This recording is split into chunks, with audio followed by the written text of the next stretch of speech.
So right now, let's talk about your brand and the reason why you're in Paris right now. You launched like the Rock 96 back in 2016. Yeah. And you plan to launch Redo 96.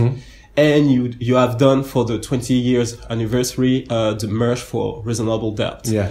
So how is it to be involved in so many different kind of brands? Yeah. So what happened was when we celebrated the 20th year anniversary and we started in Los Angeles, I started to see what was happening with the merch, right? Yeah.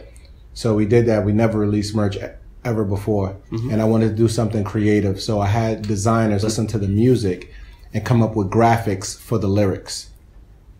So instead of just putting lyrics on it, I said, listen to the album, get, hear what the message is and come up with something. And then I would tweak it or give them ideas and stuff like that until we came up with the right package for what we wanted to sell. And then I kind of started that movement, right? Yep. Because for me, innovation is important. I didn't want to just come out and just throw a logo or just words on it without, having something a little different. And I started to see the reaction and people gravitating towards the clothing and asking for more and more. So what I did was I came up with the name Rock 96. And then after that, I did a partnership with a guy named Blaine who has Made Worn, who does luxury.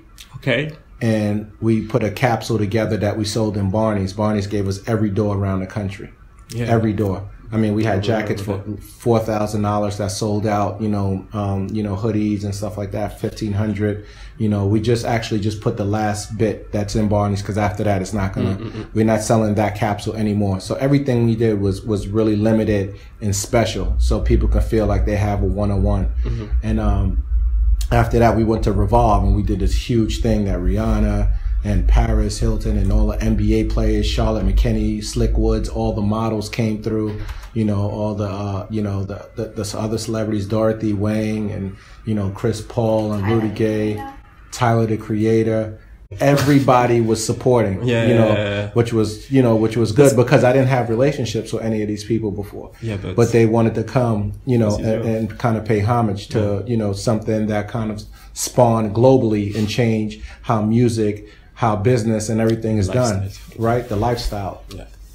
So once I did that, I said, well, I had to sit back and say, well, how am I going to do these things? How am I going to make everything work? Because some things are similar, some things are different. So I took Rock 96 and I said, you know what, I'm going to go away from that. Okay. It's going to be the same thing, but I'm going to just change it to Redo 96. Okay. Right? So leave Rock where it is. We did the, we'll talk about that. We did the Rocafella Air Force One and stuff like that. So Redo 96 will be the same exact thing on a luxury level. So that'll live, in all the top doors, high price, really, really good quality. And then I wanted to do something for the mass because the everyday people can't afford that. So I said, Reasonable Doubt will now be a streetwear line. So it'll be some things that'll be merch, but then it'll be just its own line, just called Reasonable Doubt. Okay. So stuff like you're wearing, stuff like, this guy, so it'll just be nice quality clothes, but that'll be called Reasonable Doubt. And that'll be more for the mass, still quality. And then I also have 4th of November, which was a line I started previously, and that's a denim line, right? So, so 4th of November is I'll play on denim. It's a homage to denim. It was born in Brooklyn. And also, because a lot of people ask, why 4th of November? What happened was it's this love story that started in Ecuador. And it was, two parents who wanted their kid, they got into fashion. And they said, for us to get out of Ecuador and our kids to kind of really make it, we want them to follow our footsteps. The kids did.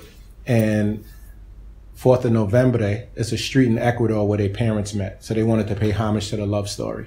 Yeah. So 4th of November is a love story. And, so I love that so much, so I came and I acquired the brand. And I'm relaunching it now, and I'm going to do something different. So everything looks different, smells different, tastes different, but they all live, and it's all quality for different people, So, that's the reasoning that I did all those brands like that. Okay, great. You just told me that Video 96 is gonna be for like high-end fashion, but streetwear still. Yeah. Yep. So right now you see Virgil with the off-white and Kanye West doing his thing in high fashion too. So what do you think about the fact that streetwear and high fashion is like very heavy right now? I mean, we all seen it coming, right? So usually it's what the consumers see and they push for, and that's what the design is designed into. But it's almost the same thing as it was before. So it was urban. Now it's called streetwear, right? And then you see Gucci, Coach, Louis Vuitton, everything. Everybody's doing streetwear now, right? So it's just what the people is calling for. But the thing I like about it, especially for Virgil, you know, these are all offsprings of what I built, right? Virgil comes from Kanye. Don C comes from Kanye. I launched Kanye, you know. So for me, it's humbling to see that I was able to create this spark that's changing the world right now. So, you know, it's great for me too, because everything that I launch sells out. So right now I'm only doing things online. So, you know, people can go right now to the Rock 96. This is the last bit of stuff that I have. I'm not doing that anymore neither. And I'm going to launch a new website as well. So I have, redo, all numbered. Everything I'm going to do now is going to be numbered. You know, I say all the time, you can't have a Rocafella chain. Everybody wants a Rocafella chain, but now you can have a sneaker, you can have a piece of the clothes, and it's still that same lifestyle and movement that you're buying into. Let's talk about the Air Force One. You did like a big launch, but you crashed the app, crashed the Nike app. Twice, So what do you feel about that first? I mean, you know, for me, like I said, it's all humbling, but, you know, to see how creative, how much work that Virgil put in, right? And to have the #1 sneaker of the year, right? Which I love as well. And he crashed the app. So he came out first, and I'm like, wow, this guy crashed the app, you know.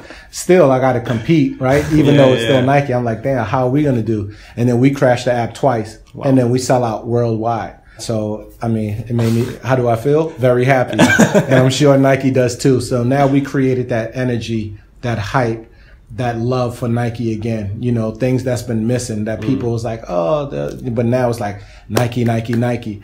And I think that's what everybody needs. When you're able to tell something from an honest place, when you can actually express the labor of love, right? So all these things that I'm doing, it's things that I love, right? So it's hard work, it's sweat, it's, you know, blood, tears, like everything that you put into it, but it's still love at the end of the day. So, you know, showing that and teaming up with an iconic brand like Nike, and then they having an iconic logo like, you know, the Rocafella logo.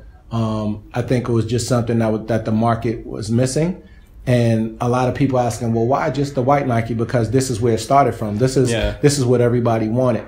So you want to kind of start with a white slate, right? A white canvas, and let people be artistic and show their vision through that sneaker, because a lot of people are painting, you know, and doing customization. Let them white. Personally. Jay-Z et son partenaire Damon Dash ont popularisé le concept de ne porter leur white on white qu'une seule fois et de faire de leur plancheur immaculé une célébration quotidienne de leur succès. So do that so people can live. There's a lot of colors for other sneakers you can get, and then maybe we come back and do something different. For people right now who want to launch a clothing line, what is the advice? I mean, it's hard. There's really no formula. You know, we didn't have advice. Nobody told us what to do. We kind of just came in, learned the business, and we did it ourselves. It was I just met a guy, right? His name is Chaz. And he has a brand that I just came to support in Milan, right? Okay, what's the name of the brand? The name of the brand is Inu. Oh, okay. And you know, 2 Chainz came. This you know, Lucas came. You know, Amado, I think he's on a new show now. And Inu was the story that I heard that Chaz did about taking a chance, leaving his job, coming to actually to Paris, you know, not knowing anything, going and then learning from a manufacturer and seamstress and learning how, you know, everything about the materials and thread. And like, he took his time, took a chance and bet on himself to do something that he really believed in. And that's what I would tell people. Believe in what you want to do and take the time to learn it. You know, just don't get into something because you think there's money there or, you know, there's a good business, but take the time and learn your craft and learn the business. And with that, you can be successful. Wow. And right now in Fashion Week, you told me that you don't have any showroom or anything. It's just for making contact and see people. And so that's the thing, right? You want to come and learn and see what's going on. I mean, I've done this before, but it's a different space now. So I want to come and see what's going on and also build relationships. You know, before I do anything, I like to build relationships. So for me, relationships is important. I just did BET yesterday. The guy that I did it with, I met him 10 years ago and he showed me a picture and he was like, when we met, you know, you had your Armadale vodka and you had me drinking vodka at 9 in the morning, you know, so he reached back out.